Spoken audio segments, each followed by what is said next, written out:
Here is my story. My wife and I have been married for 3 years. Before we got married, Cecilia and I had been dating for a year and a few months. I met her at a bachelorette party, and she was the younger cousin of one of the guys I met there. His name was Andrew, and he seemed to be a nice guy. I can't explain why, but something drew me to Cecilia. Although I didn't get to see her well that night until the next day at the wedding. She and her cousin were longtime friends with the groom, and they both flew in from another state to attend the wedding. After the wedding, I tried to talk to Cecilia, but she didn't seem to have my time, so I didn't disturb her anymore. Instead, I got her cousin's contact from the WhatsApp group we belonged to and asked him if he could share his cousin's number, and he did without asking for her permission first. Initially, talking to Cecilia seemed challenging, but I kept calling her, and in the end, she agreed to have a date with me. I am a nurse, so I had a 1-week leave, and I used the opportunity to go to the state she lived in and see her. From getting to know her, I discovered she worked with a marketing organization and had been working there for 3 years. We both realized we were single as we talked more, but Cecilia was not ready for a relationship. Her ex-boyfriend dumped her for an older, wealthier woman, and since then, she has been struggling with an abandonment mentality. However, I knew that no matter how she looked tough outside, she was just a delicate flower inside, and with the right amount of love, care, and attention, she would blossom and break through her barriers, so I did my best to shower her with all of that, even as friends. I even got her cousin to talk to her for me, so she could at least change her mind and be with me, and fortunately, she was the kind of younger cousin that listened to her older cousin, so she gave me the opportunity. We got closer, and I ensured I was there whenever she needed me because I loved her. The thing about me was that getting attracted to a particular girl did not happen to me every day, so when I saw Cecilia and liked her, I knew she was the one for me. So despite living in different states, I made sure I sent her flowers every week with a pack of her favorite chocolate until she said yes to me. When she said yes, I was literally the happiest man on earth, and as soon as I was due for my next leave, I hopped on the next flight to celebrate the beginning of our new phase of life together. I only had a few responsibilities, as the house I lived in was willed to me by my father before his demise, so I didn't pay rent and could save more money. Even without being with her, I would send Cecilia money to take herself to a fancy restaurant, go shopping, or even take her friends out on my behalf. I did everything possible to make her happy and not feel the distance between us until we married. After we married, her office transferred her to my state, and we began living together as a couple. A few months after Cecilia moved in with me, I began to see so many things I had not seen when we were in our long-distance relationship. She was messy in the kitchen, messy in the bathroom, and even messy in the bedroom. I complained about her habits every day until I eventually got tired, so I started cleaning up after her. She also picked offense to almost everything I did. For example, if I cleaned the house and she walked into a wet floor, she would yell and cuss at me, which continued with almost everything. Then she stopped cooking and didn't care whether I ate. Instead, she'd bring home-cooked food from any restaurant she visited and would microwave the following day as her breakfast. Before these changes, Cecilia loved cooking and wouldn't go a day without making fresh food. She hated warming food the next morning, and she always woke up very early in the morning to cook before I woke up. But when this happened, she became a different person, became more distant, and barely said a word to me, even if she was at home on some days. It got so bad that whenever I tried to start a conversation, she would cut me off with the excuse that she had work to do or was too tired to talk. After that, she didn't even let me touch her anymore, and a part of me began to suspect that she was seeing someone. But when I couldn't gather any evidence, I just let her be because I had heard people could change completely after some years of marriage. Her cold attitude toward me continued, and she even started sleeping on the couch because of my non-stop pestering for her to do her wifely duties. One day, I don't really remember what Cecilia did, and I yelled at her, but instead of sorting it out as adults like we used to, she picked a few cloves and told me she was going to her friend's house, and she threatened me to not call her friend if I didn't want to make things worse, so I didn't. 2 days after Cecilia left, I was at home thinking about how things had gotten bad between Cecilia and me when I got a call from a policeman.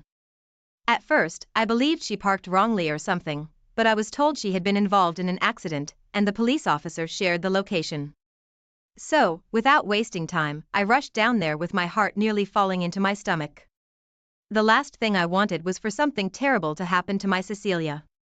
On getting to the accident scene, Cecilia was lying on a stretcher and sobbing. Her hand and arms were bandaged, and she sustained multiple injuries, but the guy that drove did not make it, so his body was already covered. Not to sound insensitive, but I was glad Cecilia was okay at that point.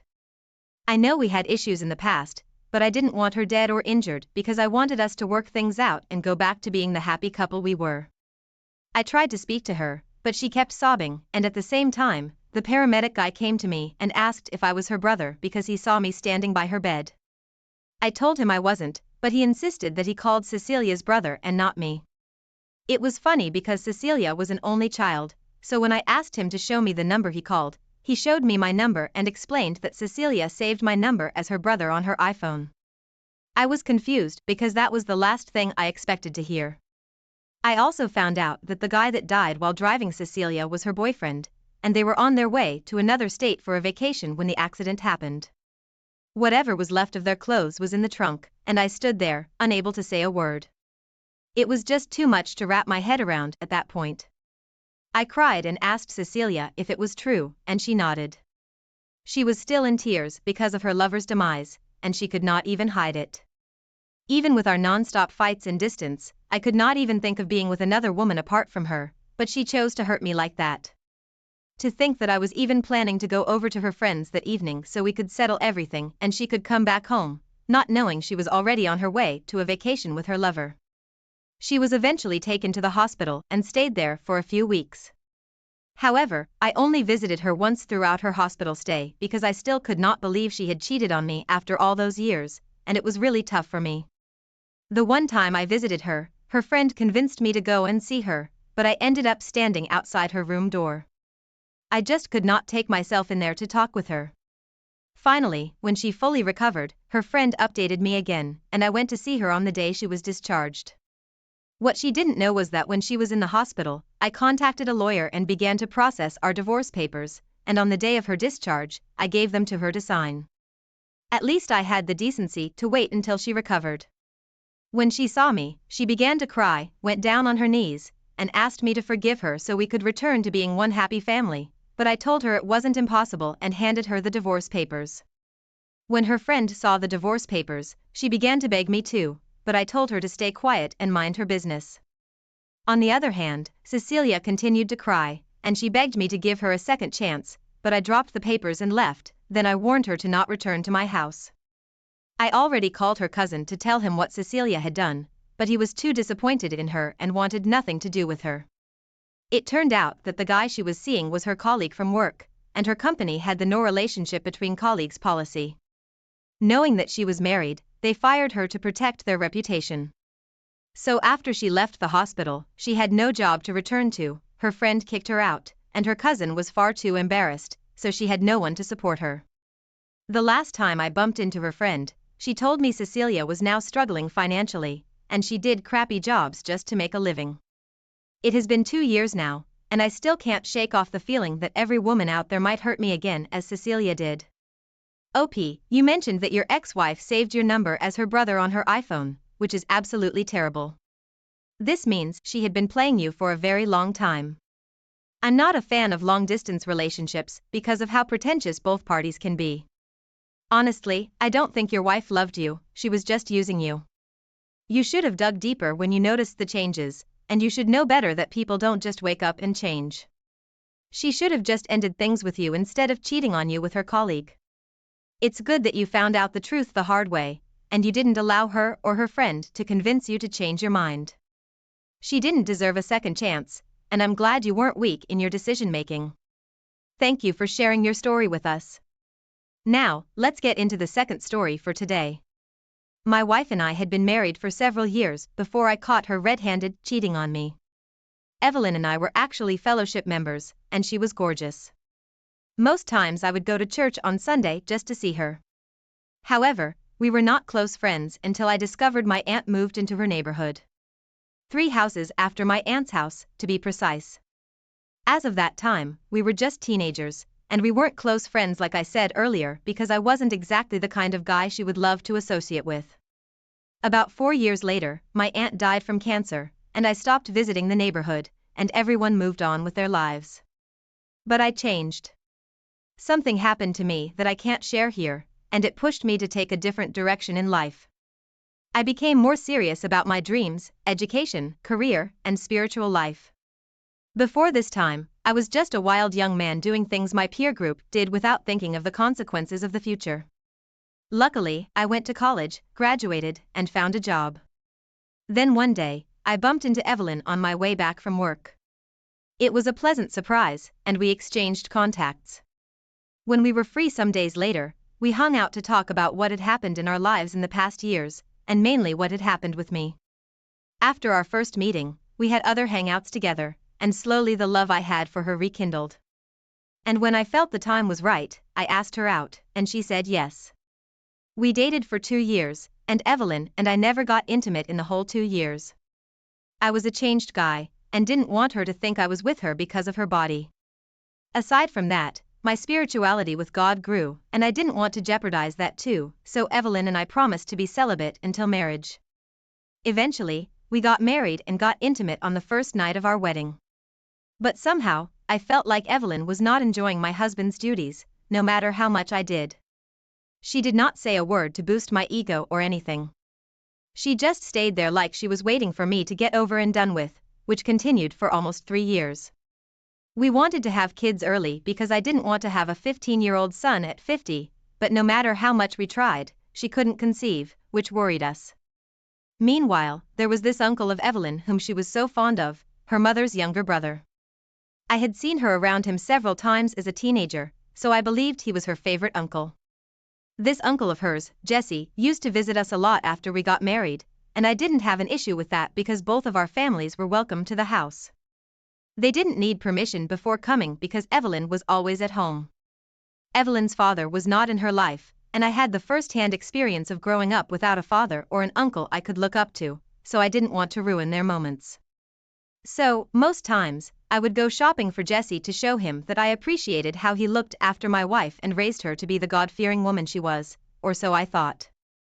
Also, on some nights, Jesse was allowed to sleep over at our place if he stayed so late, and I never said no because I began to see him as my father. All along, I never noticed anything unusual between the both of them. I knew they were close, and almost every weekend Evelyn would invite her uncle, Jesse, to come over. The only thing I complained about was how she told him about everything that was happening in our lives. There was even a time when Evelyn and I had a terrible fight, and she called Jesse to come and pick her up and ended up spending the night there. After that was settled, we had no issue that would require her to leave the house anymore. Also, if I felt like Jesse was visiting too much and I barely had time to spend with Evelyn, I would suggest taking her somewhere, but she would end up inviting Jesse alone, so I stopped doing that. Throughout these 2 years, nothing suspicious happened until one fateful Friday.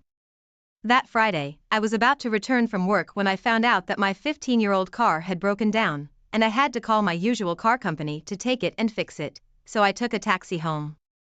Our 3rd anniversary was around the corner, and I had already made plans to take Evelyn on vacation. It was meant to be our first, but I decided I could get her flowers in advance, so to do that, I asked the taxi driver to drop me at a flower shop a street away from where we lived, and I got the flowers and walked back home. As I climbed my front porch, I heard strange sounds coming from my living room, and I was shocked. At first, I believed Evelyn was watching adult movies, but it didn't sit well with me because it was unlike her, and the sounds I heard sounded more natural. Finally, when I could not control my thoughts anymore, I pushed the door with force, and when it opened, my eyes saw the unbelievable. I didn't even know when the flowers fell out of my hands. When they saw me, they jumped up immediately and scrambled for their clothes. I screamed so loud, and tears dropped uncontrollably from my eyes. That was the worst kind of heartbreak and betrayal I had ever gotten. I would never believe that Jesse and Evelyn could be a thing, and at that point, their closeness began to make sense to me. I understood why he was always around her and at my house, and why she couldn't go a single day without calling him. It wasn't because he was like a father figure to her, but because they were cheating on me. Evelyn began to cry, and started to beg me, but I was so disgusted, and I didn't even want to look her in the eye. Evelyn eventually left with her uncle, and they were so embarrassed at how the neighbors gathered to look at them. After she left, she tried to call me multiple times, but I blocked her, and she didn't return to the house because of the embarrassment. Later, I discovered that she had been having an affair with Jesse since she was young, even while we promised to ourselves for each other. Also, the whole time Jesse visited my home like it was his, they were cheating on me, and I even bought him gifts to appreciate him, and I treated him with so much love. Around the same time I resigned from my job, I contacted a lawyer who helped process the divorce papers. In the end, we divorced and went our separate ways. The wound I got from that heartbreak has not healed since then. Today would have been our 4th anniversary, and I think it's better to share this here to lessen the burden I've carried for so long. I hate her so much for doing this to me. It would have been way better if she didn't come into my life to hurt me like this, and I hope she gets her karma. As for her family, I don't know what happened when her family found out, and I don't care, but I hope everyone sees her as a monster. Opie, your ex-wife, was secretly having an affair with her uncle for almost 3 years under your roof, and you didn't suspect a thing. You must have really trusted her.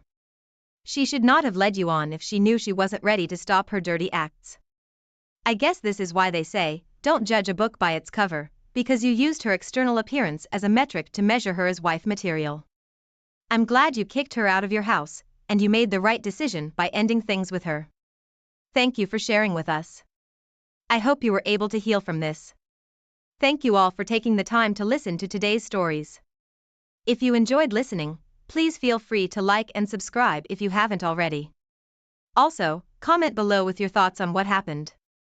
If there is a story you would like to share with me about your own situation or someone else's, then please do not hesitate to contact me. My wife, 41, and I, 46, were married for 18 years when our sex life ran out of steam. We had twins that were grown and attending college. When they moved out, I thought for sure our sex life was going to get a boost.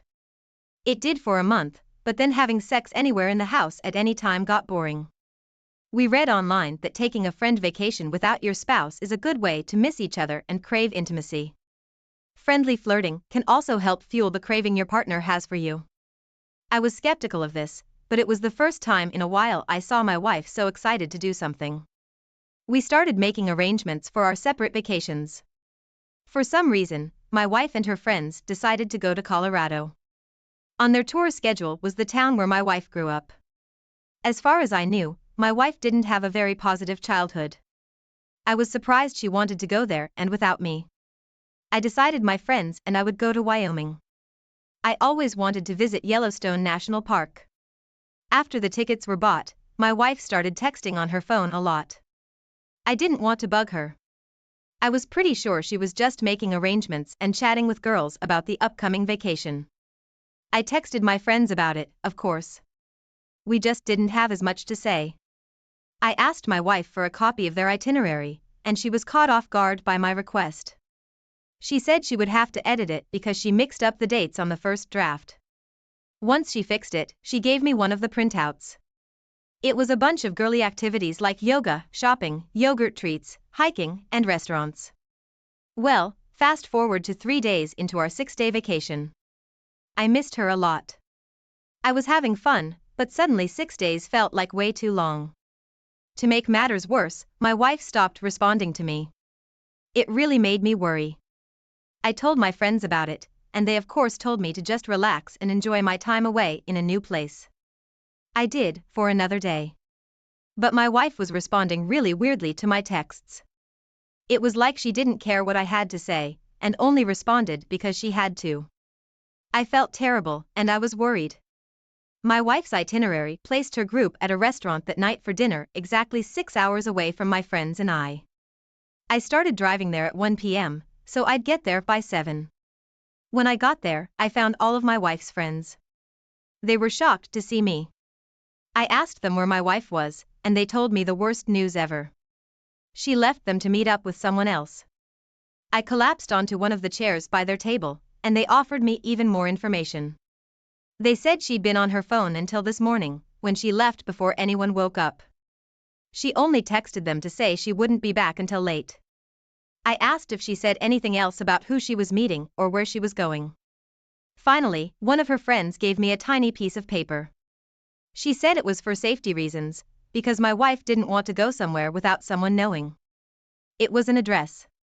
This friend added that my wife didn't want her to tell anyone, especially not me, where she was going, and this was only if she didn't come back in time for the flight home. Seeing as I showed up unexpectedly and concerned, this friend was persuaded to tell me the truth. I thanked her and ran out to my car. She caught up to me and asked if she could tag along. I agreed. I needed someone else to balance out my panic. Her name was Jade, and she told me about her family, hobbies, and work. It was a great distraction, but as soon as we got to the address, I was worried again. It was someone's house. There weren't any cars in the driveway, but it was only 8 p.m. Just before 9 p.m., a car pulled into the driveway. A man got out of the driver's seat, and my wife got out of the passenger seat. I got out, followed by Jade, and called out, "Hey, honey." She jumped and turned to see me. Her mouth was hanging open, and she was infuriated. She immediately asked what I was doing there and why I was with Jade. I told her she came with me for emotional support because I wasn't sure what I was going to find. I looked at the man I had never seen before and asked who he was. He boldly said he was my wife's lifelong friend and new lover. I punched him in the face. My wife screamed and got closer to him. She yelled that he didn't know we were married. I asked her whose fault that was. He didn't know because she didn't want him to know. I asked if she planned for this the whole time, and she refused to answer me, even having the nerve to say I shouldn't be there. She looked at Jade and blamed her for being a snitch. I stepped in and said she only told me because she shared my concern, and I drove 6 hours to find her. This trip was supposed to renew our intimacy and give my wife a chance to miss me as she thought fondly of us, but instead, she used this time to meet up with a man from her past. I told her she wasn't welcome back at her home, and we were over. I trusted her to remain loyal and use this time to benefit our relationship, and she chose to destroy it. I couldn't believe it. After all this ranting, her bold lover started cursing at Jade and I, demanding we leave. He encouraged her to get in the house. She made eye contact with me for no more than 4 seconds before saying she was sorry and following him into the house. 4 seconds was all the deliberation it took for my wife to leave me standing in another man's yard. 4 seconds out of 18 years. I got back in the car with Jade and started driving back to the restaurant. She apologized for me having to go through all of this. She said she wanted to keep me company when I got home if that was okay, and I graciously accepted. After she got back to her car, I started the long car ride home. I called my twin sons and guy friends to tell them what was going on. They were extremely sympathetic and flocked to my side for emotional support. 3 weeks after I got home, Jade was visiting me at least twice a week. I appreciated her a lot, just as much as I appreciated my sons and friends because they continued checking up with me over the phone or in person. My sons told me they could never see Mom in the same light again. They kept in touch with her over the phone, but they dedicated themselves to their college studies and didn't consider changing their lives to help her in any way. One of my wife's mutual friends told Jade that her AP dumped her after 4 months for being too clingy. That had to hurt so bad. She was used to being married for 18 years. It's no wonder she was clingy to him. She probably wanted to be assured emotionally that she made the right decision, but that only made him leave her. I wondered what she was going to do with her life now, but I didn't try very hard to find out. An entire year later, I checked my old email address and found that my wife had been sending me emails weekly that entire time. The messages ranged from extremely angry with me to completely desperate for my response and love. I was honestly relieved I didn't find these messages until a year later, because by now I was romantically involved with Jade and wasn't tempted to take my wife back after her infidelity. I hope this story encourages people not to cheat. I hope it encourages people who are going through betrayal to know it's really okay. It's not the end of the world, and life goes on. Even though my wife's world turned upside down, she still had another chance to change her ways and make herself a better woman. Wow, OP. I am so sorry you had to endure the betrayal of your lifelong partner. You came out of your comfort zone for the chance to improve your marriage, and your wife made the selfish decision to meet with another man. I am sorry your wife didn't understand how beneficial and worthwhile it would have been to rekindle the flame in your long, successful marriage. She chose to sacrifice the father of her children, the man she spent 18 years with, for a fling that only lasted 4 months. Please, people, do not do what this woman did. She probably told AP her pity story about how her sex life was boring now and added that she was about to be in town for a few days. All AP heard was that he could have sex, probably more than once, with a woman he didn't have to commit to. Who knows what he promised her at the time, but it seems like as soon as she made the jump and switched men in her life, AP proved he wouldn't provide her the stability she was accustomed to. The lesson here is not to have sex with anyone who isn't your long-term companion. Sex is intended to be a sacred expression of love and commitment, but when it's had with the wrong people at the wrong time, it brings trouble. The best way to spice up your love life with a long-term spouse is communication. Sexy and out of the ordinary communication. You probably know what your spouse enjoys, so focus completely on that. Become a selfless fiend for what they crave and you'll surprise the both of you. If you aren't sure what to say, ask them about it or just let them know you're gonna try some new pillow talk. Thank you for sharing this story. Now let's get into today's second story. Today I'm going to tell you all about one crazy life-changing event that happened to me. It all started when I got a phone call halfway through my workday. My wife, 27, and I, 33, were married for 6 years at this point and she had been looking for a job for a year. She earned a small amount of money by making crafts and selling them on Etsy. I didn't want her to feel rushed or forced to get a job she hated. She'd already been through a really crappy childhood, so I only ever wanted to motivate her and make her feel safe. Our relationship seemed wonderful to me. She would get depressed sometimes and I knew it was because of painful memories of the past. I asked her what was on her mind at least once a day, but much of the time she didn't say anything. When she did, it wasn't anything I could help with or didn't already know. So on this particular day at work, I got a phone call from the police department of the next county over. I was confused but listened as he explained that he had no choice but to arrest my wife today. Understandably, I freaked out. I asked him what the hell happened and what was going on. He said they received several calls about a woman setting a car on fire in one of the residential neighborhoods. My first thought was that there was no way it was my wife, but he verified her name and phone number and said they had possession of her car. I was absolutely mind-effed. I asked if she gave any statement, the reason for being there, or an explanation, and he said so far she was unwilling to talk to them. I asked if she was allowed to call me and instead he asked me to come in person to talk to her. I agreed. When I got there, they had me sit in the interview room with her. Her expression went from hardened and angry to soft and defeated. She covered her face with her hands. I asked her what the heck happened. I needed to know because I could not figure this out. She whispered that she couldn't tell me. I asked why. She said it was because we were being recorded and I wouldn't want to know. I said she was wrong.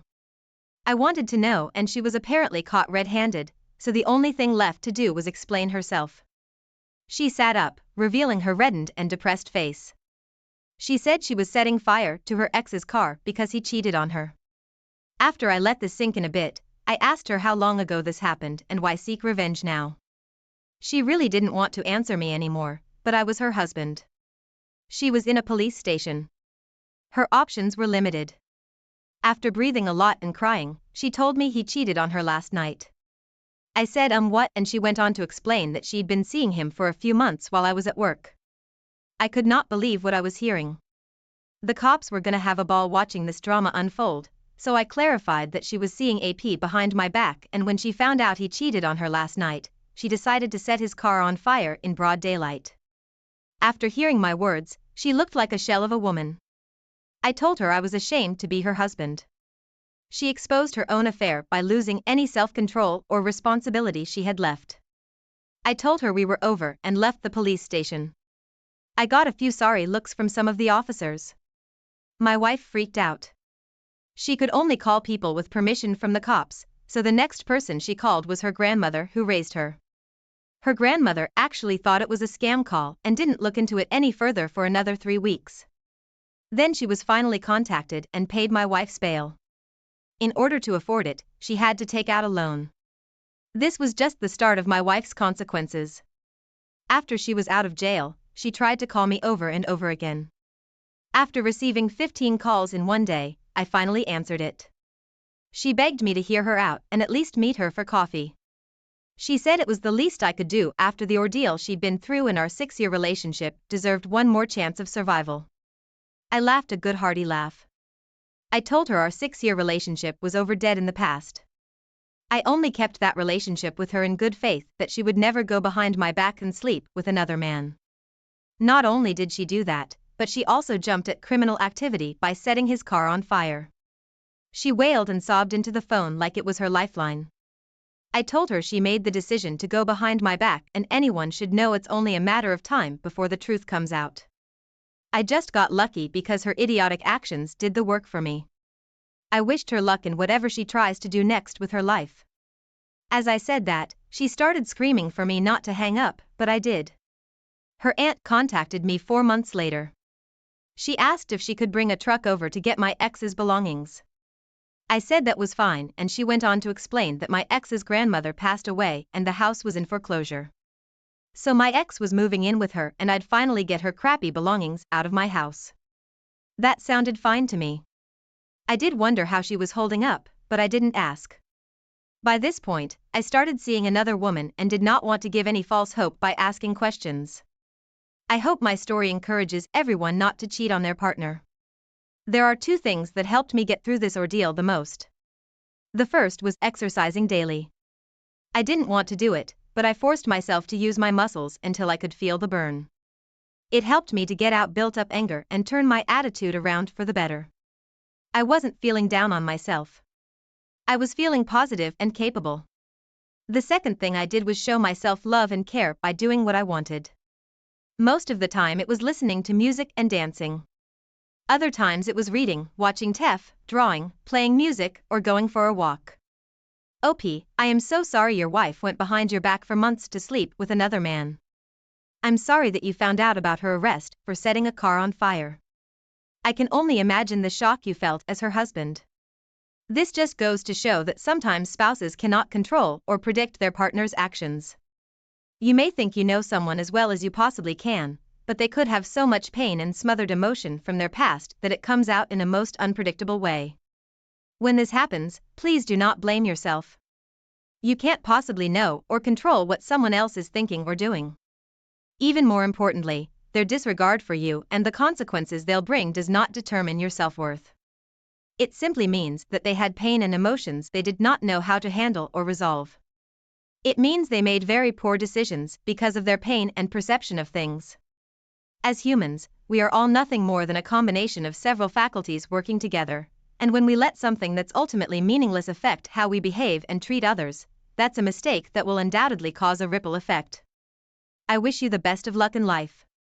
Thank you all for taking the time to listen to today's stories. If you enjoyed listening, please feel free to like and subscribe if you haven't already. Also, comment below with your thoughts on what happened. Hi everyone. For anonymity, I'll be using fake names for this post. My wife Kara, 29 female, and I were married for 3 years, and we were 2 love peas in a pod. When Kara and I first met, I didn't think I would spend my life with another woman apart from her. I had this certainty about her, and from first sight, I knew she was the one for me. Also, the increase in my heartbeat confirmed that as I approached her to speak to her, the first time I saw Kara was at a distant friend's birthday, which I was dragged to attend by another friend. She was sitting with a group of friends, and they were all chatting loudly and drinking. It was a late-night party, and there was so much to drink, but I didn't drink more than a glass, because I wanted to be in the right state of mind for work the following day. The thing is, I used to be a timid person, and approaching ladies, gorgeous ladies like Kara, was a big deal for me. My friend, who dragged me to the party, noticed that I could not take my eyes off her since we arrived there, and without asking if I wanted to, he ordered the waiter to send her an expensive bottle of champagne and tell her it was from me. After it was delivered, I noticed that all her friends at her table turned in my direction, and they all smiled simultaneously. Then she smiled, raised her glass, and mouthed, "Thank you." Almost immediately, my friend pulled me from the chair I sat on and asked me to go and say hi to her. He knew I had been single for more than 4 years, and he wanted me to maximize my once-in-a-blue-moon pull of attraction, I felt. He knew I wouldn't like the idea, but he kept insisting, and after persuading and trying to convince me for nearly 15 minutes, I summoned the courage, walked to her table, and asked if we could talk privately. Her friends excused her, and we sat at a different table. We didn't say a lot that night because I was stunned by her beauty, and to be honest, it had been years since I talked to a woman about something that wasn't work-related. I worked as a programmer at a prominent tech firm in our city, and considered anything other than work a waste of my time. We introduced ourselves to each other, and I found out she was currently doing her PhD, even without saying so much. I'm sure my constant blushes and ear-to-ear grin had given me out that night. When we delved into her work life, I discovered she worked part-time as a junior writer/editor at a publishing company, and I believed her because she sounded intelligent, and there was something about the way she spoke. After our little chit-chat that night, we exchanged contacts, and I left the party because I had to rest for a few hours before going to work the following morning. We had our first official date about a week later because I was caught in the web of deadlines, and she claimed she was busy too. Our first date was more fun than the night we met. We talked about so many things, and I loved that she was very free-spirited. She smiled and laughed wholeheartedly, and it was evident that she enjoyed our conversation and our time together. After our first date, we hung out more often and visited each other's apartments. Before we started dating, she would come over to my place on weekends, and we would try cooking a meal together from a cookbook, baking pastries with strange names, or we would just do something fun. As weeks passed, we got closer to each other, and I could not go to bed without thinking about her every night. I saw all the signs that convinced me she was the one for me, and I kept imagining what it would feel like to spend the rest of my life with Kara. As friends, I took her shopping and got her flowers and the things I knew she loved. I knew she loved me too, and I also knew she wanted me to ask her out. Her body language said it all, and eventually I did, and she said yes. For me, money was not a problem. I was well paid, and most importantly, I loved a spoiled Kara because it made me happy. We ended up dating for only 13 months, and we got married. We had a beachside wedding. Kara wanted that since childhood, and I was happy to do that. The wedding was small because we wanted to use part of the money for our vacation, and we did that. The first 2 years of our marriage were heaven on earth. Kara and I were much more in love with each other than when we were dating. Our bond grew stronger, and we literally did everything together. In fact, I only had breakfast, lunch, or dinner if I had it with Kara. We would eat together in the morning before she left for work. Lunch would be at a restaurant close to her office, and we always had dinner together when she returned home. Even when she had to spend extra time in the office, I always waited for her to come home so we could eat together. Aside from eating together, we had the rule of going to bed early so we could bond, get intimate, and talk about random things before sleeping off. Already in our first year of marriage, I had been promoted to a senior programmer in the firm I worked for, and my work became 100% remote unless I chose to go to the office. Kara was also done with her PhD, and now working full-time as a writer/editor in her publishing company, which also came with an increased workload. Unfortunately, a year after Kara started working as a full-time editor for the publishing company, she got laid off. The company was cutting down on staff, and Kara also had to go. This was in the 3rd year of our marriage, which changed many things between us. Being sacked took its mental toll on her, and she slowly became depressed. We no longer talked like we used to or did our usual weekend cooking tradition. She became a shadow of herself, and it hurt me to see her that way. I even offered to double what she was paid at the publishing company, hoping it would brighten up her mood or cheer her up, but it didn't. She told me she wasn't working there because of the money, but because it was always her dream to work as an editor in that particular organization. Despite shuffling our house and her parents' house, Kara was still not herself, and I was becoming more concerned. It wasn't until a friend of mine recommended that she talk to a therapist, and that was when we began to see changes. Slowly, she became more active and the vibrant, cheerful woman I used to know. She met with her therapist 3 times a week, and I even insisted that she made it 4 times a week because I was impressed with the results I saw. I wanted her to be fully back to how she used to be, so bad that I didn't notice something else happening between her and the therapist. I was cleaning the house to surprise her the day I found out. She had gone to her parents' house the previous day, and I didn't want her to come home and clean. I even went grocery shopping to make her favorite meal and got scented candles to make her dinner special. I cooked first so I could clean up at once. I was in our room cleaning and folding clothes in the wardrobe when my hands touched a small journal that was partly tucked under a pile of clothes. I pulled the journal and realized it was from her therapist because it had the company's insignia on it. I know I should not have read it, but I was curious about what she had been journaling. To my greatest surprise, I found out Kara and her therapist were having an affair, and she journaled every bit of it. I was speechless and heartbroken. I went through the journal again to be sure of what I had read, and the content didn't change. Kara was cheating on me, and she was unapologetic about it. She even wrote about how her therapist was better in bed than me. I've got to admit, I was hurt and cried like a baby that day, and everything I planned for us was ruined. I laid on our bed for hours, and when it dawned on me that what had been done, I wanted them to pay for hurting me. I took pictures of the journal and filed a complaint to the therapist's office. I even took the journal with me in case they had doubts, and they were disappointed when they read it. When Kara came home that day, I told her I dropped by the therapist's office, and she was surprised. When she asked why I did, I dropped the journal on the table, and she began to cry. Immediately she started begging me, but there was no way I would listen. Reading her journal broke my heart, and I could not forget all I had read. I kicked her out of the house and threw her stuff on the porch. She was so embarrassed and could not move, so I called her parents and asked them to come and get her off my property. In addition, I mailed the photocopy pages of the journal to Kara's grandmother, who was very fond of me, and she was taken out of her grandmother's will. Her parents begged me to not tell her grandmother, but that was my ultimate revenge plan. Ultimately, we got divorced, and her therapist had his license revoked.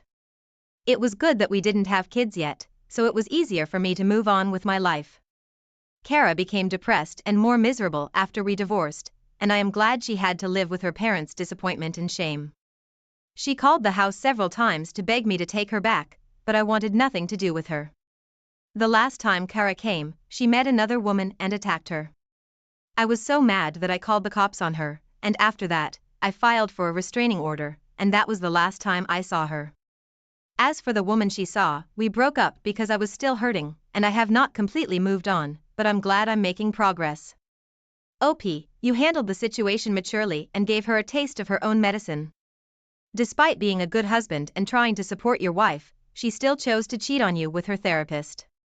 I know the things you read in a journal must have broken your heart, but you should understand that humans are full of disappointment, no matter how close we are to them.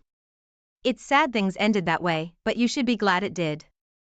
She probably hates you for ruining her life and taking her out of the grandmother's will, but revenge is best served cold. Thank you for sharing your story with us. Now let's move on to the second story of the day. The first time my wife and I met was at a small restaurant near my workplace. That day, I went to have lunch with one of my colleagues, and I could not ignore her sitting alone. I was used to approaching girls and sweeping them off their feet with my sweet lines, and I thought I would get lucky with my wife. But she completed the line I wanted to use on her before I did. I was impressed to see that, but it also meant she would be a tough nut to crack. And like I had predicted, she was. Instead of blushing and smiling like other women, she locked her eyes with mine, faked a smile, and continued eating her food. That was my first time being ignored like that by a woman, and it was embarrassing because everyone's eye was on us. Still, overall, I found her attitude very charming and different from the rest of the women I had met. I kept talking to her without getting a response, and finally, after I tried so much, she smiled. When she smiled genuinely that time, I knew I had broken through her high walls, and with a snap of a finger, we were talking and laughing together. The conversation we had felt like we had known each other for a long time flowed freely and naturally. Despite being complete strangers, we chatted like best friends who had not seen each other in a while, and at the end of my 30-minute break, we exchanged contacts and Facebook handles. There was something I was looking out for, and when I saw that, I asked her out. I was convinced we were a perfect fit, and I didn't want to make the same mistake I made with my ex-girlfriends. Of course, she said yes, and we became inseparable. We even wore matching outfits occasionally because she thought it was sweet.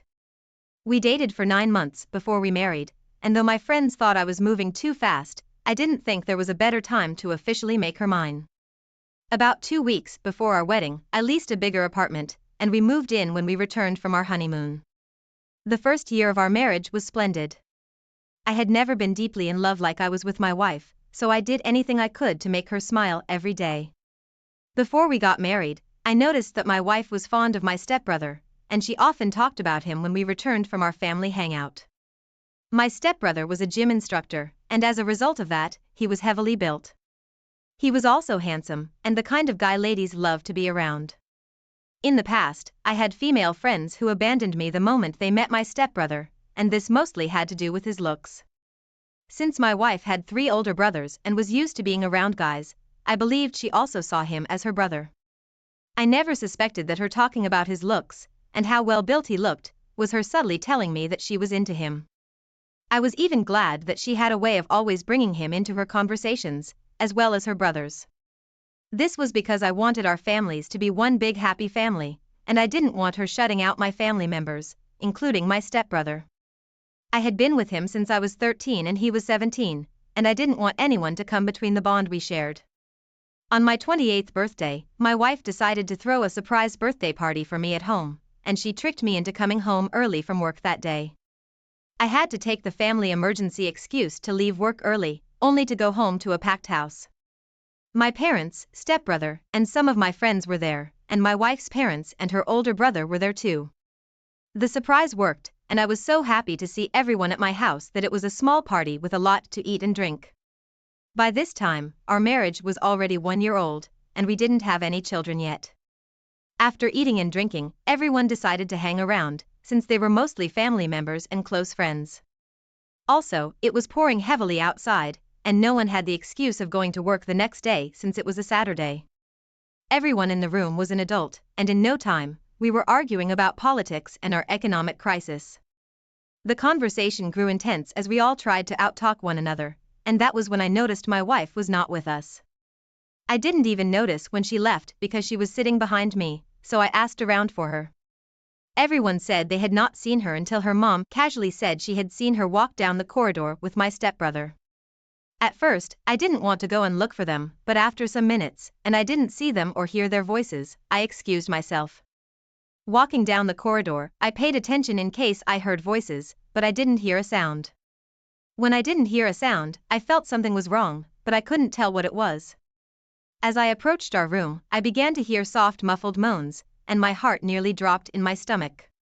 I walked closer to our room, pressed my ear against the door, and could not believe what I heard. I was devastated and heartbroken, but I had to keep myself together. A part of me wanted to go in there and give them the beatings of their lives, but I knew it would only complicate things. So, I slowly pushed the door open, and luckily, they didn't hear a creak because they were so busy. I turned on my phone video recorder, recorded them, and quietly returned to the living room. About 15 minutes later, my stepbrother returned first, and some minutes later, she came in. She changed her clothes and took her bath, so no one would suspect anything. When we were complete, I asked if everyone wanted to see a movie, and they all agreed. Then I told my wife to go and make popcorn for everyone. While she was making the popcorn, I transferred the video I had recorded to my flash drive, so I could plug it into my large-screen television. We were settled as soon as the popcorn was shared with everyone. I played the video, and though they did not understand at first, their mouths eventually fell when they watched the video. My wife and stepbrother were the most surprised ones, and they could not say anything or defend themselves. They sat there speechless. Our parents were shocked and disappointed, and none of them could say anything. They were all ashamed and expected me to react in a certain way, but I didn't. Immediately after the video ended, I asked my wife and stepbrother if they liked the movie, but they couldn't maintain eye contact. Funnily enough, it stopped pouring at the same time, but no one made an attempt to leave. When my wife could not bear the silence anymore, she started crying and begging. Her mom was so angry that she yelled at her, but she didn't stop. I went into our room and packed her things so she could leave with her parents, and eventually she did. No one dared beg on her behalf, not even her parents. My stepbrother left before my parents, but what he had done caused a rift between us. Everyone left that day with their heads buried in shame, especially my wife, and there's no need to ask if I divorced her because I did. It was even worse because I never spoke to her again. I didn't only cut ties with her, I did with my stepbrother too, and things never remained the same in my family. It's been 2 years now, and I'm finally able to tell this story because I have been able to let go. Though it hurt a lot, and I still don't think she deserved forgiveness, I had to do it for myself. I met another woman, and we're taking things one step at a time. OP, why would you keep hurting for a woman who cheated on you with your stepbrother, not minding that the whole family was in your house? That's pure evil and disrespect. Both of them were toxic, and you did the right thing by cutting ties with them. That was the height of betrayal, and none of them deserves to be in your life. I do not think she would have only cheated on you with your stepbrother. Maybe she would have done the same with other attractive men, so consider this good riddance of taking out the trash. I hope you are able to heal from this. Thank you all for taking the time to listen to today's stories. If you enjoyed listening, please feel free to like and subscribe if you haven't already. Also, comment below with your thoughts on what happened. If there is a story you would like to share with me about your own situation or someone else's, then please do not hesitate to contact me. My wife, 37, was a business partner with her father. They were both extremely wealthy because of this, which made me, 34, wealthy too. Since I married into her family, her father and I became very close, and he would show me a lot of business-related activities, so I understood them better. After 6 years of marriage, my wife started to distance herself from me. As part of her responsibilities, she would drive to clients' houses to deliver products to them and discuss upgrades. Obviously, being a well-spoken, friendly, and attractive woman helped business. My wife took this helping business notion a little too far one day. She started to seem particularly distant from me, and excited, in the weeks when she was scheduled to visit one particular client. I decided to confide in her dad about how I felt and what I noticed. He encouraged me to follow her discreetly to the client's house. I thought this was a sneaky answer from a normally straightforward guy, but I took his advice. I didn't know it was going to become the worst day of my life. I parked down the street from the house in question and watched her go in. The customer's name was Doug. According to our customer information, he wasn't married. Would that stop him from taking advantage of a married woman? Probably not. My mind was already picturing horrible scenarios, and it wasn't far off from what I was going to find. I walked up to the front door after 15 minutes. I thought about knocking, but decided not to, keeping in mind the word sneaky. I opened the front door slowly and peeked inside, but mostly listened. I could hear faint noises coming from the second floor. It didn't sound like any business conversation was taking place. I walked upstairs. My heart was racing, and I started recording on my phone. As I got closer to one particular door, I could hear them going at it. I opened the door and found my wife having sex with Doug. It was my worst nightmare coming true. My wife immediately turned to look at who was barging in on them, and started screaming when she saw it was me. She tried to shield her body from the camera, but it was too late. It saw everything. She screamed for me to stop recording and let her get clothes on. I continued recording as I left Doug's house and got in my car. It recorded my sobs and angry words as I drove to my father-in-law's because I didn't know where else to go. When I got there, my father-in-law acted like a real dad to me. He listened intently as I told him what happened. He watched the video, but only to the point where he could hear moaning. He believed everything I told him, and better yet, he said he was on my side. 20 minutes later, my wife arrived there too. She walked straight into the kitchen, finding us at the dining room table. Before she even sat down, her father asked her how long she'd been seeing Doug. I looked at him in surprise, just like she did, because I wasn't expecting him to ask that question.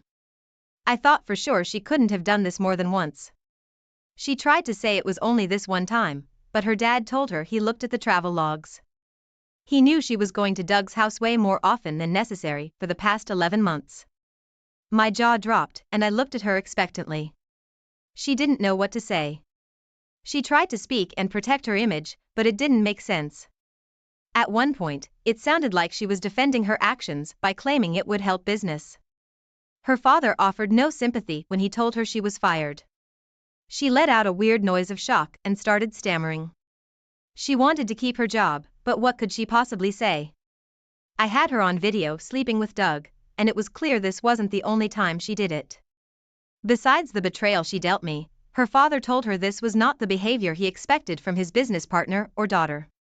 The real whammy that made my wife plead forgiveness was when he announced that he was going to disown her. It didn't matter how much she apologized or what she said, her father's mind was made up. She couldn't live in our marital home, because her father's name was on it and he didn't want her there, and she couldn't live at his house either. She became homeless, living in her Audi. A nice car, but not a home. Once, when she called her dad crying, he told her she had 11 months, the duration of the affair, to stop and reconsider what she was doing. Because she didn't, he finds her despicable.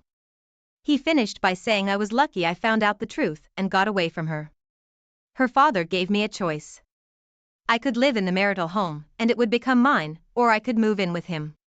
He owned a mansion that was about the size of 2 houses put together. The 2 halves were connected by one long hallway. I knew I would have privacy, but most of all, I considered him family and needed his emotional support. I decided I would continue to live in the marital home, but would still visit his place from time to time. He also offered me a partnership for the family business he runs, which I gladly accepted. I've been working with him for 7 years now since all this happened. Since then, I was also able to meet a new amazing woman who is now my wife. We have 2 kids together, and life couldn't be any better. As for my ex, her outlook on life isn't too great. I can tell because of her pessimistic posts on Facebook and the occasional bitter message she sends me. I just show them to my wife, and we have a good laugh about it. She may have some money still, but what she doesn't have is anyone around her that loves or cares for her as I did. Wow. Up. This is one crazy story. It sounds to me like your ex started to believe she had it all and wanted more. She probably started to think she deserved more attention, and that there was no better way or time to get it than with a client. Obviously, this proved to be a very stupid and selfish decision that would cost her the dearest relationships in her life and her career. You noticed right away when her behavior changed, and you asked your father-in-law for advice. I think you made lots of wise decisions through this nerve-wracking experience. She was left with nothing and no one to care for her. Let this be a lesson to keep your ego under control, and never assume for 1 second that sneaking around to achieve something is a good idea. I am so glad to hear that you have a new family and a close relationship with your adoptive father. Thank you for sharing your experience and positive outcome. I wish you the best of luck in life. Up. Now let's get into today's second story. My wife, 35, and I, 38, have 2 sons.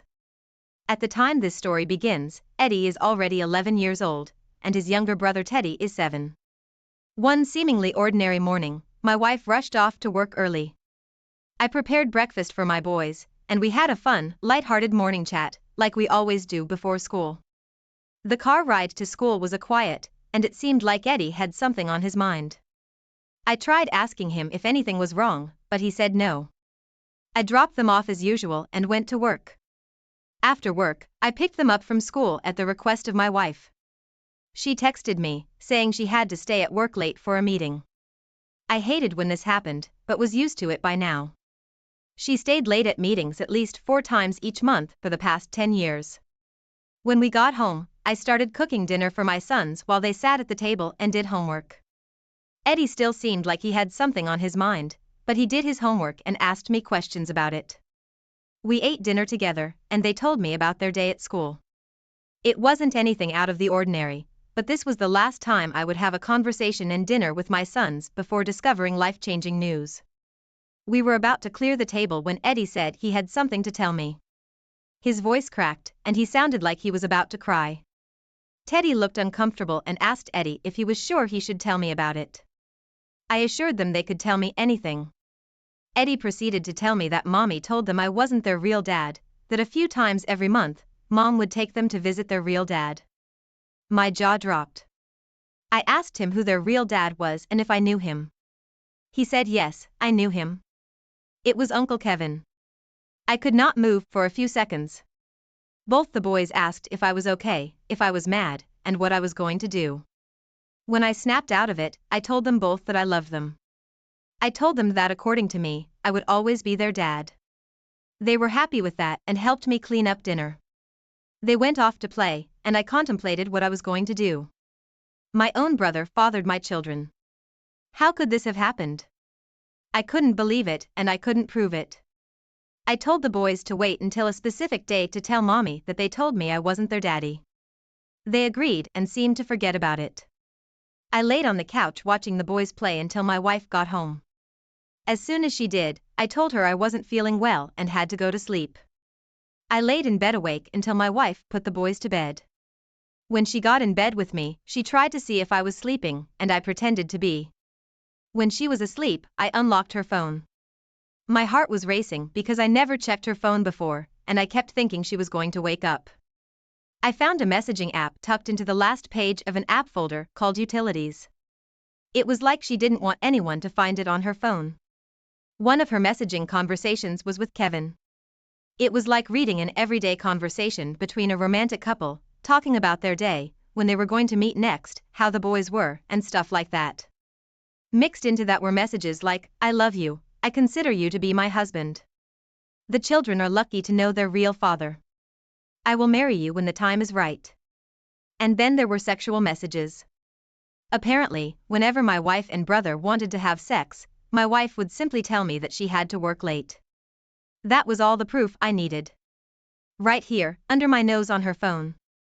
I felt like the biggest idiot in the world for believing my wife and family were perfect and honorable. I took screenshots of their conversations and sent it to myself. Revenge had no choice but to be sweet. The next day, I hired a PI and a lawyer. I already had some proof, but it had to be undeniable. The lawyer informed me that I could receive alimony from my ex, keep my house, and sue my brother for sleeping with my wife and ruining our marriage. A DNA test was done, quickly, I might add, on the boys, and it was determined that the DNA was slightly off from mine. A more exact match was likely to be found in my brother's DNA. Over the next month, a PI followed my wife. It was hard for me to behave normally during this time, but it helped to pretend that my son never told me the secret. At the end of the month, the PI sent me all he captured. There were 42 pictures of my wife, children, and brother. They were all behaving like a family at the park, at his house, and out to dinner. It was the weirdest, most heartbreaking thing to see. There were also pictures of my wife and brother through his bedroom window. The PI must have climbed a tree, and that's what I call dedication. The pictures were explicit. Now that I had all the proof I needed, it was time for my son to tell his mom that I knew the truth. I reminded him to tell her and Uncle Kevin next time they had a visit. 4 days later, my wife left with the kids under the pretext that they were going to visit my wife's mom. I've always hated her, but only because she always hated me. She probably wouldn't ever accept that her daughter conceived children with her husband's brother and passed them off as his own. They were gone for 30 minutes before they returned home. It was just enough time for them to arrive at Kevin's, only for Eddie to tell them that I knew the truth and race back home. It was too late though. I already changed the locks and put a note on the front door. It read, "It's time for the 3 of you to move in with Kevin. Divorce papers and court summons will be arriving there for mommy and daddy." My wife banged on the door and cried. It bothered me that it upset her so much. She chose my brother over me by sleeping with him, having his children, and maintaining a secret relationship with him for a very long time. Not only that, but she coached the boys not to tell me anything about it. Even though she sat by the front door crying for an absurdly long time, I had no desire to go out there and discuss anything with her. Eventually, Kevin arrived to pick them all up. They lived with him through the divorce proceedings and court hearings. I kept my house and won alimony payments from my wife. I didn't have to pay child support, and I won in court against my brother. He was ordered to pay me a very large sum of money for sleeping with my wife and ruining our marriage. After I became a wealthy bachelor, my ex's relationship with Kevin fell apart. It must have been different living together with the boys 24/7. The stress of going to court and losing a lot of money probably didn't help anything either. After just 1 year, my ex moved out of Kevin's house and in her mom's house. Throughout that year, and even afterward, my ex would text me at least once a day asking how I was or telling me she was sorry. I still got to visit with the boys, and I know they appreciated it, but it was nothing compared to how we used to be together. My ex could see the difference, and she blamed herself for it, rightly so. It's been 2 years since all of this happened, and the boys show resentment towards their mother for changing who their dad is. She can hardly stand the guilt, but what choice does she have? She continues raising them at her mom's house and has yet to return to the dating scene. My brother doesn't speak to me, but I know he regrets what he's done because my dad told me so. I just started dating another woman, and I have a good feeling about her. She has one daughter and wants to have more children. She's compassionate, kind, and honest. I know that even if she doesn't become my wife, there is always hope for a bright future. Wow, OP, I am so sorry your wife did this to you. She knowingly went behind your back early on in marriage and had your brother's children. This isn't a story you hear every day, but unfortunately, it does happen. I'm glad to hear you have your dad to talk to, but for the most part, it seems you made smart decisions on your own. You took the time to figure out how to proceed. The things you set into motion helped you to make the cleanest break. It's lucky your wife didn't try to frame you for anything or plot to kill you. This actually happens in the world today. I'm so sorry about what happened to you and hope you are able to heal from this. My ex and I were lovers from our university days. The first time we met was during our second lecture as freshmen, and we sat beside each other. We were both young teenagers with heads full of dreams, and I always wanted a partner I could share my dreams and life with. I know this might sound childish, but what really attracted me to my ex-wife was her handwriting. At first glance, they looked like they were well crafted by an artist, and I was stunned to see someone my age with such perfect handwriting. She, on the other hand, was an absolute beauty.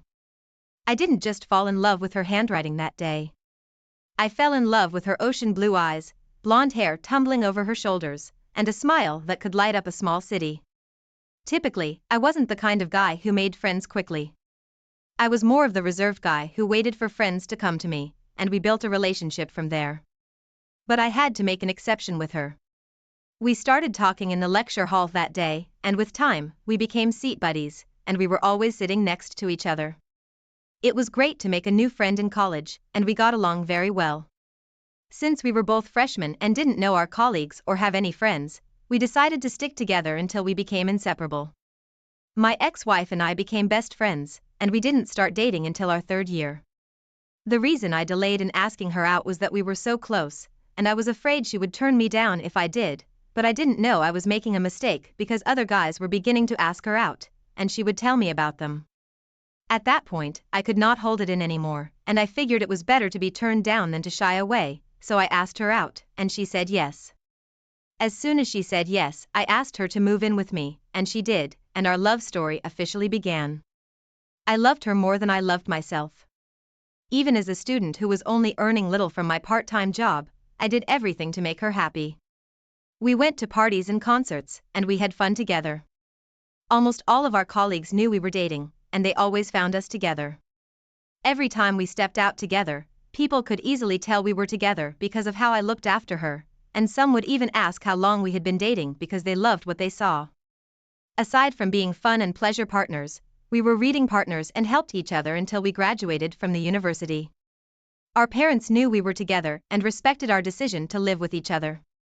After we graduated from the university, I was lucky to get a good-paying job, but my ex-wife wasn't. We both applied to the same places, but for some reason, she kept getting rejection emails, which took its toll on her. I even helped her write and edit her resume, but she wouldn't get hired if she got to the interview level. We thought it was normal for that to happen, and it would only be for a couple of months, so we went ahead and got married. The wedding was beautiful, but it was small, and we had support from friends and family. After we got married, we moved out of the studio apartment we both lived in and rented a bigger 2-room apartment. I was the one who single-handedly paid rent and took care of all the bills and even groceries. I understood that she wasn't working then and didn't want to do one of those hourly menial jobs, so she wouldn't get comfortable with it, and I understood that. And since we were not financially stable, we agreed to only have kids once we both had jobs that could sustain us and a child. Even with my new job, we still spent quality time with each other, since the job allowed me to work 2 weeks on site and 2 weeks remotely. Despite my responsibility at home, I didn't stop making her feel special. On my way back from work, I'd still stop to get her flowers, shop for her, buy her a piece of new jewelry or bag, or even get her chocolates. I did all of that because I didn't want her to feel the impact of not having a job yet, and I also wanted her to know that I was happy doing all of the things I did, even though it meant I'd have nothing left to save at the end of the month. 1 year passed, and my ex-wife still did not get the kind of job she wanted, but she kept applying to different organizations. It was in the 11th month that she began to do the small menial jobs that didn't pay well, and she reluctantly agreed to do that after I had talked to her over and over. Even with her 1 month of working, I didn't let her contribute a penny to house bills. I preferred that she kept the money for herself, so she could get whatever she wanted and be happy. We were always happy and doing things together at home. We cooked, had our bath, and even went for evening walks and roadside ice cream hunting together. Our bond grew stronger, but one day, I discovered something that broke my heart.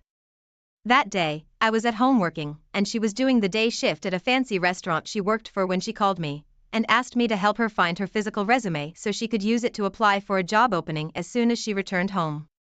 I confirmed the job opening to be accurate, and knowing how much our lives would change if she got a job at that organization, I left what I was doing and went to help her find her resume. She had instructed me that I would find it in the first document holder in a box she kept her documents in, but after going through all the pages in that document folder, I couldn't find her resume, and because of that, I had to take out all of the document holders and go through them one after the other. Immediately, I carried the third document holder to search for her resume. Small-sized notes and cards fell out of it, and I was curious to find out what they were. I felt my chest tighten and my lower tummy churn by merely reading them. The small-sized notes and cards were exchanged between my ex-wife and one of our professors, who she was really fond of back in the university. It turned out they had been having an affair for years, and no one knew about it, and I didn't even suspect anything between them. I was very disappointed, and I really wanted it to be that I was having a bad dream. I found it difficult to believe that my ex-wife was also doing the professor while we were together, and it made sense because I kept wondering why we were always treating infections when she was my only partner. Before I packed her document holders back into the box, I took some of the notes and cards and told her I couldn't find her resume. I knew she would be back home soon, so I asked her if I could edit and print a new resume for her before she returned home, and she agreed. She sent me her laptop password shortly after our call, and I used the opportunity to go through her social media accounts since she linked them to her laptop. I found the chats between her and our professor on Instagram, and I was even more heartbroken. I was already boiling in anger, so I plotted my own revenge. I knew she trusted me and wouldn't bother going through the resume, so I edited it so she could fail her job interview. Then I took pictures of her chat with our former professor on my phone and forwarded both pictures of their chats and the notes to her university. When she got home that evening, I didn't tell her anything. I just acted like I had fallen sick so I could be alone. After she submitted her resume and got an email that she was not fit for the job, I told her what I had done, and she thought I was joking. It was until I mentioned her affair with the professor that she knew I wasn't kidding. She fell on her knees and started to beg me, but she betrayed me, and I could not forgive her. She tried to explain that she did it for our grades, but what I read did not sound like that, so there was no way I was buying that. I kicked her out of the house that evening and notified her parents about what she had done. I already contacted a lawyer to process our divorce papers, and we divorced when the papers were ready. As for our professor, he knew such a relationship was prohibited in our university, but he broke the rule. The university fired him, so he and my ex-wife lost in the end. She tried to come back and beg me. She even sent me multiple messages on Facebook and Instagram, but I blocked her afterward and warned her not to show up at my apartment again or else she would regret it, and she never showed up again. Sadly, we were only married for 1 year, but I'm glad I found out that early because finding out later would have hurt me more. I am fine now and focusing more on my career and personal development. I was deeply hurt and betrayed. It would take a while before I entered another relationship. OP, you did the right thing by kicking her out of your house and divorcing her. Even if she claims she had an affair with your professor to help your whole class get good grades, it's still not a justification for her to cheat on you like that. It only means that she would do the same thing if she had another opportunity to have an affair with someone else to get whatever she wanted. What she did is called cheating, and it's not acceptable. To even think they were still communicating with each other after you both got married. I'm glad you didn't let her manipulate you with her lies and tears. It's a sign that you're not a weak man, and I am very proud of you. Thank you for sharing your story with us. Now let's move on to the second story of the day. My wife and I were married for 4 years. Our relationship years in marriage were just perfect. Each time I remember how my wife broke my trust, it still hurts me because I remember how much we went through and overcame to get to the level we were, yet she forgot about everything and destroyed our happy home and lives. The first time I met my wife, the stars aligned in the right order for me that day, and something pushed me to go grocery shopping in the middle of the weekday off from work, unlike my usual weekend shopping. While I was in the store taking the things I needed, I noticed an average height, light-skinned girl walked down the row I was shopping on, and she smiled at me. I returned the smile out of shyness, but I focused more on what I needed and left her in that row. A few minutes later, I was done shopping, but before I took the things to the cashier to pay for them, I noticed she was already driving out, and I didn't think much about her. About 2 minutes' drive from the store, I saw her standing on the road with the hood of her car open, and I didn't need a psychic to tell me that she was having car issues. Out of kindness, I pulled over and asked if I could help. Thankfully, she was having a minor battery issue, and it was definitely something I could help with. When we were done fixing her car, we talked a bit, and she willingly gave me her number without me asking, and we said goodbyes. 1 week passed, and I had forgotten about her and her number. It wasn't until the day I was looking for an old friend's contact that I saw her name saved. I remembered her instantly and felt terrible for not calling her after days. Without wasting time, I called her and introduced myself, then we fixed a date. She was a bit uptight at first, but after much persuasion and my begging her to let me make things right, she agreed to our date. Our first date wasn't at a fancy restaurant or an eatery like the regular dates. She insisted that if we were meeting, it would have to be at a popular park. We both knew, and I agreed. Later that evening, we met and talked about ourselves, and we ended up having more evening picnics and park dates after that. When we met, we were both freshly out of college and lived at our parents' house. I was fortunate to get retained at an organization I interned at, and the pay was not really good, but it was okay to keep things going until I got a good job. My wife, on the other hand, worked 3 jobs simultaneously because her mom was sick, and she needed all the money she could get to buy medication and take care of things at the house. Her father worked too, but he was inconsistent and spent all his money on alcohol. He didn't contribute to the house, so the responsibility fell on my wife and her younger brother. Eventually, we got married because I didn't think I could live without her. We loved each other so much, and we were always together. Even when she was mourning, I was there for her emotionally, physically, and otherwise. I supported her as usual, and we continued our lives together after her mom passed. I always treated her like my special woman, and I gifted her whenever I could afford to. In fact, 2 months after her mother's burial, I took her on a 1-week vacation so she could take her mind off everything, and it worked. Luckily for us, shortly after we got married, she got employed at one of her dream organizations, and her job was soft. Her pay was great, 3 times better than what I earned, and I was so happy for her. I felt like God was rewarding her for all her hard work when her mother was alive. But sadly, the first 1.5 years of her doing her new job didn't come with changes for us. I was still the one taking care of all the bills at home, and that was because she had so much debts to settle. After she settled most of the debts she racked up in the past years, we began to see changes. All that while, she neither bought herself clothes nor anything new. She mainly wore clothes from thrift stores and fairly used shoes and bags. When she got that month's salary, the first thing she did was get herself a new phone and some clothes. She also settled all her credit card debts, which was such a relief for us. Since I was more of a tech person, the first thing she did when she came home that day was to give me her new phone to help set it up, and I was glad to do that. She needed me to transfer all of her photos and messages from her old phone to her new phone, and that was how I stumbled on her iCloud account. Somehow, one of the names she saved on her phone piqued my interest. It was the name she used to call me when we started dating, but as we grew older together, she stopped calling me that. The name had sent her message through an app one didn't even know about, and they had been communicating frequently, even more than we did. I read some of their messages, and I was forced to read them all to satisfy my curiosity. To my greatest shock, I discovered that my wife was having an affair with one of her coworkers, and they had been dating for the past 8 months. I also found that the evenings she told me she was working overtime at the office were clearly a lie. They had been going on fancy dates, and even took pictures of themselves when they were at it. The most shocking part was when I found out that my wife and her lover were planning for her to divorce me, so she could move in with him while her lover's wife and kids could return to his parents' house. I was very disappointed and betrayed, and I could not believe she had been playing me the whole while, even though she knew I genuinely loved her.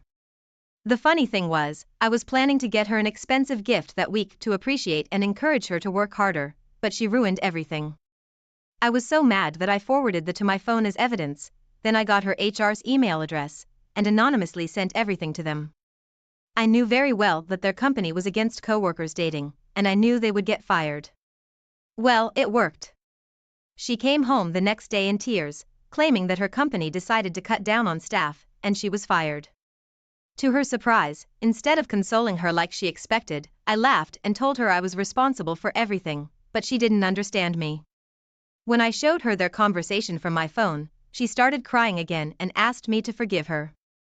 She said that she did it because I was too dull and nice. She also said it was because I did everything she wanted without complaint, and she wanted something different and someone who would give her a tough time. I was devastated, angry, and in tears. I kicked her out of my house, and shortly after that, we divorced. I didn't want anything to do with her or her family anymore, and if she didn't leave when I asked her to, maybe I would have hit her, and it would put me in a more terrible state. Before she left, I reminded her that her late mother would be so disappointed in her, and hearing that made her cry even more. I also blocked her on all the social media platforms we shared, and I warned her brother to not come close to my house, or he'd be arrested. Finally, after staying at that house for 4 months, I moved to a different location because I could not handle people constantly asking me of her. I also heard she went to confront her lover, thinking the wife would divorce him so she could move in with him, but he embarrassed her and his wife even hit her. Most times, I think she played me from the beginning, but I hate to admit that I was used to it. I wasted a greater part of my life and finances for nothing, and I hope she is miserable wherever she is. I am slowly moving on, but I know it will take a while, and I am in no rush. When people cheat, there are usually signs, but you were blinded by love. You did what you had to do because she didn't deserve you. She had a good man, but she didn't appreciate you or all of your efforts, and went ahead and cheated on you. She even lied about why she was fired from work, and I can't help but think about the other times she lied to you. I hope she is miserable, and hope you will be able to heal from this. Thank you all for taking the time to listen to today's stories. If you enjoyed listening, please feel free to like and subscribe if you haven't already. Also, comment below with your thoughts on what happened. If there is a story you would like to share with me about your own situation or someone else's, then please do not hesitate to contact me.